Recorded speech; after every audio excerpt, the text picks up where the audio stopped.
Hello again. Welcome to another Toku Ramblings. Big one today. Samurai Sentai Shinkenger, which, do I really need to say anything else about this season? I mean, I feel like everyone else has said what needs to be said. It's an extremely solid, probably one of the best Sentais ever created. Do you need me for this? Well, I guess I'll just give my opinions about what I think this season does really, really well. So, Shinkenger is the story of the Shiba clan, a family of samurai that has fought against the Gedoshu for generations. The 17th head was able to temporarily seal their leader, Dokuku, away during their final battle, which ended up taking his life. In the present, his son, Takeru Shiba, is fighting a one-man war against the Gedoshu, not wanting to call in the next generation of retainers to help him. But as they grow stronger, his mentor, or caretaker G, he calls them in. Ryunosuke Inami, a kabuki actor who is quite dramatic. Mako Shirahashi, a kindergarten teacher. I can't really decide who becomes sort of their den mother and heart of the group, much to everyone's stomach's regret. Chiaki Tani, a slacker who puts off a lot of his training and is kind of bratty, and finally Kotaha Hanari. Yeah, I cannot pronounce some names. Name's a country mouse girl who's stepping into her ill sister's role as Takuru's soul. And being that this was a Sentai made after 2000, we have a Six Ranger in the form of Takuru's childhood friend and sushi maker Gento Ume Mori, who made his own power set to help his friend out. What I think helps to make Shinkenger stand out from a lot of the other Sentais of its brethren, because it plays a lot of tropes very... Well, I wouldn't say most tropes straight, but it's very much what you expect. It kind of follows Kobayashi's story mold that she's kind of been doing since Deno, of plot points become important later. What the season does do really well is build probably the most developed and fleshed out cast in the franchise's history. Everyone here gets an arc, and they feel like different people by the end. Almost. In Genta's case, I feel his arc kind of is already done. He knows what he wants to do. He wants to help Takeru fight the Gedoshu, which he gets to at the end of his two-parter, where he's finally accepted, becoming the group's sort of technological wizard of Mojikara, making his own mech, and then helping to develop the Inromar to access their super form, and other items like the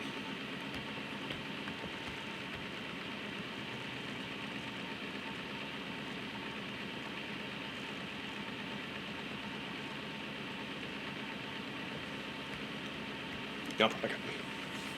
That's not trying to. Daigoyo. Yeah.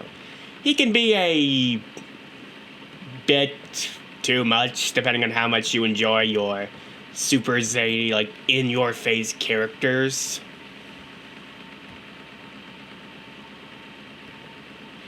But I do think he gets some good, solid, like, focus episodes, like what he does win over Ryunosuke when he initially is not very good with him, or the whole Curry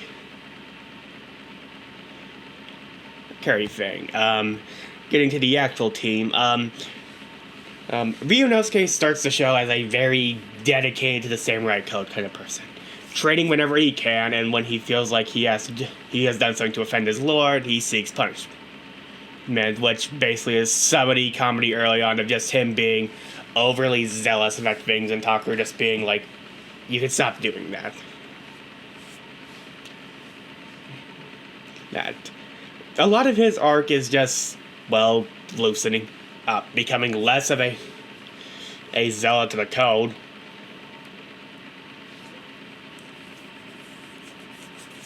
And, well, just taking a chill.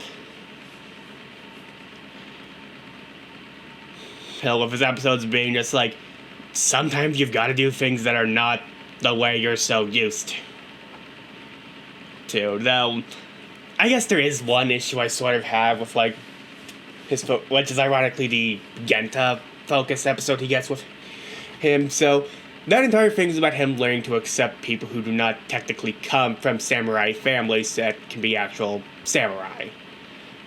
Even though he just had an episode earlier, which was entirely just him teaching someone who was not a samurai to be one, which is odd. I think that was one of those episodes that she did not write, so there's that.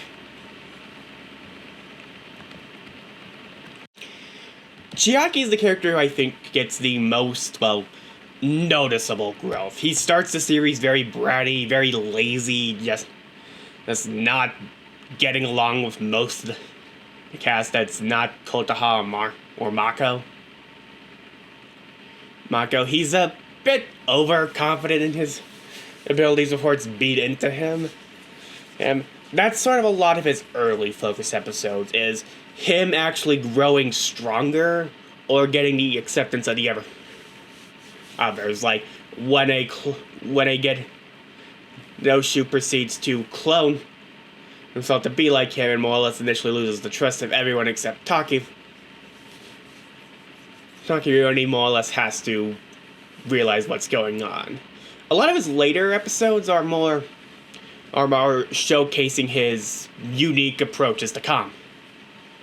Whether it's when he's glued to Nosuke, or when he uses the Gedoshu who swaps people around with objects and does that. I also more or less kind of do this way because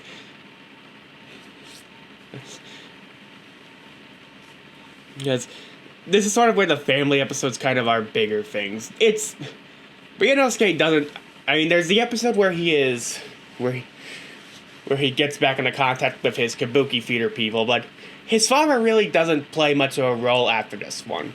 Here we get an episode that kind of shows the family outside, and it's actually really great stuff that shows what the father was trying to teach, and it's actually a really great. So that kind of completes his arc overall of the show. Weirdly, it happens during the middle of a Shinkenger Decade crossover, which really isn't one. It's just NC just have a character from Decade show up to cause problems, so it leads into that episode of Decade. It's confusing and weird, and it was fine. It wasn't, but it was definitely better than Decade. Mako is basically the big sister. She's either being the big sister to the cast, or a victim or victims of the week, like when all the parents of kids get taken over by giant stones that are just leaning out their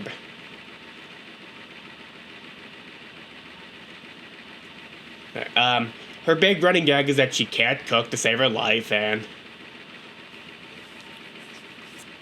that's a joke that the show just does a lot. Sort of like with Genta, she doesn't really have the most notable growth. More that she's there to kind of be like a shoulder to lean on for Toku at certain points. Like when he was initially refusing to let Genta join up with the team, or when they were on the island and stuff like that.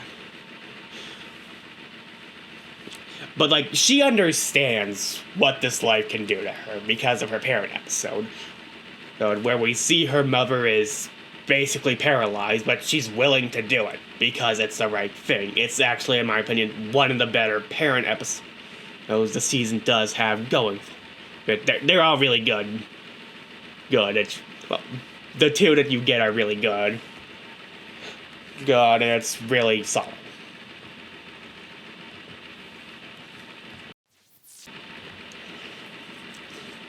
Kotaha starts the season very lacking in confidence, and she's often the one trying to train the most to be the replacement that she has to be for her sick sister. She often finds herself pairing up for focus episodes. But you can definitely feel the growth from the shy meat girl she starts as to being able to stand up for herself and actually call herself Shinken and Yellow. That's a lot of her growth, is just gaining more confidence and showing what she can bring to the team. And I do think she has a lot of great interactions with the other team members, especially Chiaki and Toku. The Takeru stuff is actually really nice when you watch it back and you understand the layer plot twist the season goes for. Which now leaves the Lord of the House Takeru. Very cold, not one to drag anyone into this conflict, and kind of a bit of a dick early on. Since he says in the second episode that it can't even stand and to just leave. But we get to see some elements of humanity and weakness. As early as the introduction of the Kabuto disc, we learn about at his childhood when he was too afraid to go for a haunted house and ended up being his parents. And despite more or less we see him being, able to interact with the others and have the funny moments with them, there's still sort of this distance to his comrades. A need to rush into battle alone without help from others, and rushing off to fight usually on his own.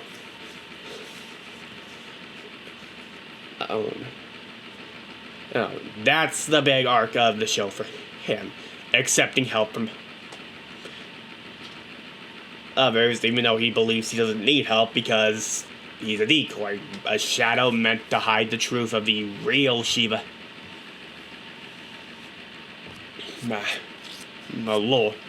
Lord or lady in this case. Once that role's filled and Kaoru comes back to the picture, he kind of just has nothing. He's filled his role as Kage Mushu and just is like, yeah, I'll fight you to death. I kind of just have nothing. And getting into Kaoru, I kind of like how they initially set her up after the reveal. She's cold, she's unlikable, she feels like she's just coming in and taking over a role of a character that you've gotten to know time. And Tamba does also kind of do a lot of that, being an even bigger dick.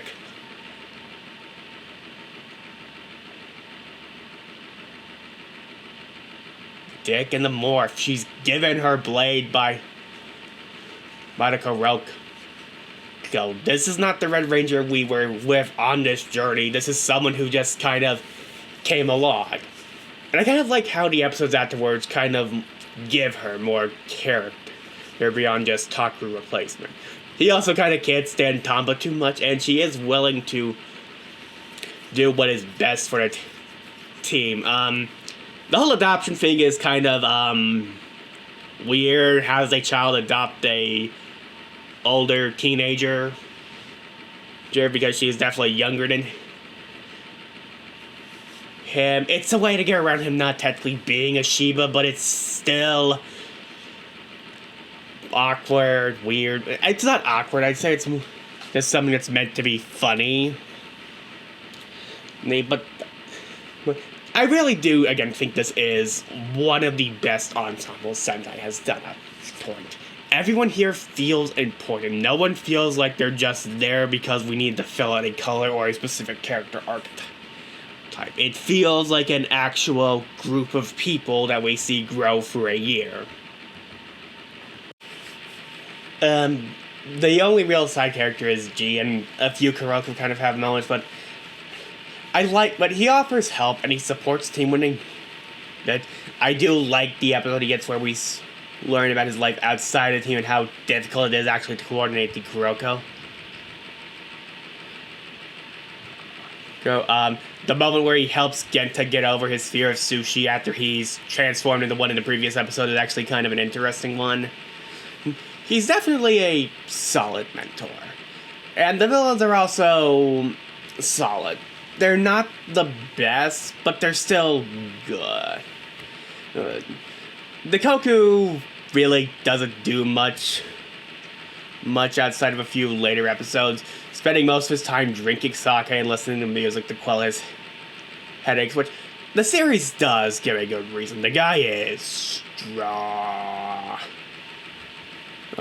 He dries up quite quickly, unlike his fellow Gedoshis, because of that, but it's a good way to explain why he doesn't do much, and is more just pushing.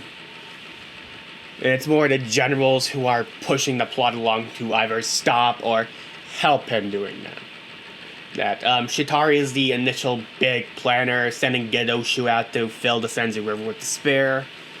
He's definitely a better one of the old guard strategists as far as they go, because he does have good plans to come up with to try and beat the Shinkenger.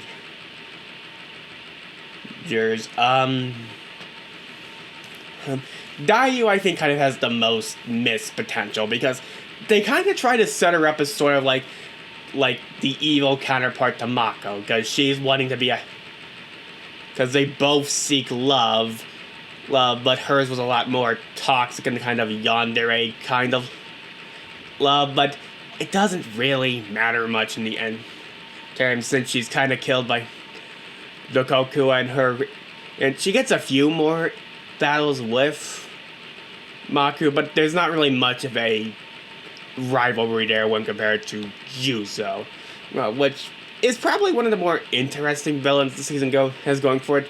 Sort of a darker take on the Blood Knight rival who sometimes helps the heroes and sometimes against them. He's not the deepest personality. He just wants a powerful foe to fight for, which leads into not Takaharu. That's not the T-named hero that people really like. That's what I actually kind of hate, or since Ninja is still actually kind of popular in Japan. And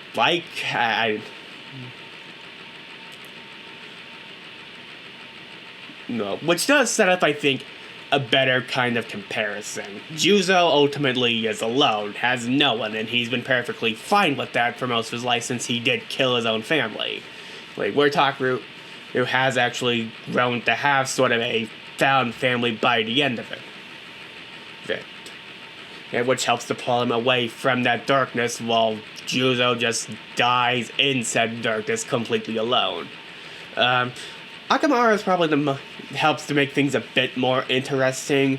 His plans are a bit more complex, and he's a bit more polite compared to how mean the main leader is. It does hide arguably one of the more disturbed minds I've seen in Toku. It does arguably offer the most interesting the villains are in the show. He's not around for a long point, and his end does mark the kind of end of the show. But I thought he was a good kind of thing to help juice up the villains. I think the aesthetics are also really nice. I like the colors mixed with the black. I think this might be the first time that black is used instead of white as the secondary color for a team, but it works really well. It gives the suits this really cool aesthetical design that really evokes samurai. And a lot of the weapons and arsenal they have is also really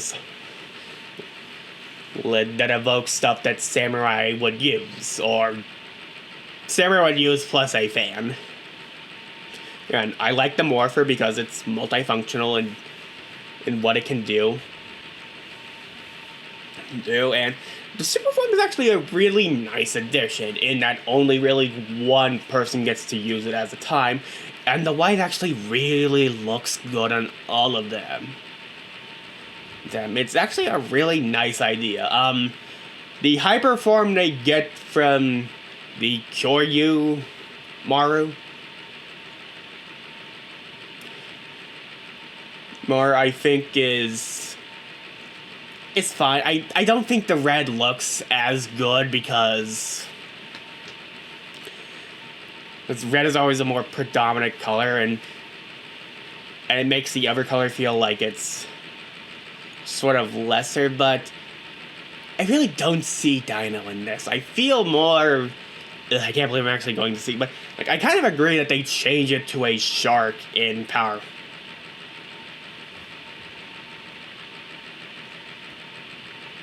It's just... meh. The mechs are also kind of fine. They're a bit more on the bulky side of things, but considering samurai sometimes wear more bulkier armor, it's fine. It kind of more or less... it does its job well, and I do think the additional forms it gets are also fine. Not fond of Shinken Gold's mech. It's really rotund, and its mechanic is wonky and weird. It's sort of an issue of just... the first one is fine. It is a bit bulky, but it's like everyone afterwards kind of just keeps adding on the bulk more and more, and it's just... not great. I'm never fond of the bulkier mechs unless they're... like, done. It is definitely because the origami motif definitely doesn't give them much to work with on this point. I also think the Ghetto Shoe have some really solid designs across the board. Juzo, Yuyapa. But just solid demon design rather than trying to mix it with anything else. And yeah, that's Shinkenger. It is... it has some issues. The mechs are not the greatest, and the villains might be a bit weak. But I think what helps to elevate this to being one of the best... yes, I really do think this is one of the best. That's what do you want from me? I'm a banana. I'm a pleb. I'm what people call base. Is the cast. Seeing this group grow from what they are initially to who they become is the best part about watching this show. And going back and rewatching it, like... yeah, I would definitely say this is a Sentai you should either start with, or if you haven't, go watch it. There's probably a lot of places that have it, well, illegally, because it's probably going to be a bit before it actually comes stateside legally. But yeah, this is definitely one that most people are right about. This was an extremely great way to end the 2000s for Sentai before the more divisive 2010s. But yeah, it's kind of hard to pick an episode I really do, because they're all really solid. The first one is definitely a really great one. Also, 27 was really good. 45, my first whole thing. But yeah, next time we will look at the trio of movies the show had. So, do the usual things to keep me in the YouTube algorithm, and we'll see you then.